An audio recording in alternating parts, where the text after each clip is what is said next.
selamat Hari Raya Aidilfitri. Maaf zahir batin. Taqabbalallahu minna wa minkum solihul a'mal. Awak tengah on the way nak pergi Masjid Tata untuk solat sunat Aidilfitri. Malaysia lah.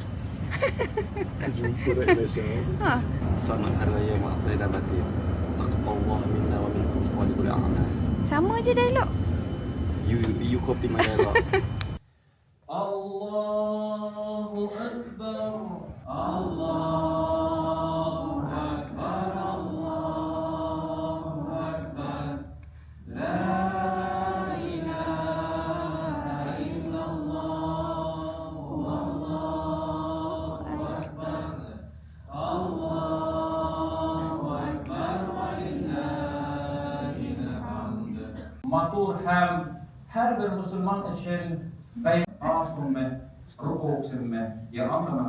words, bad news, and social media can Solat Jumaat. Muhtaramlarımız Nak pergi raya rumah Fadil and Fatihah. Terima kasih datang. Tapi ni dah Itu return 2 orang 6,000. Murah. Ya. Oh. Patutnya 48 dia naik kan. Tapi dia kata kena naik. Kami rakyat Malaysia di Helsinki ingin mengucapkan Selamat Hari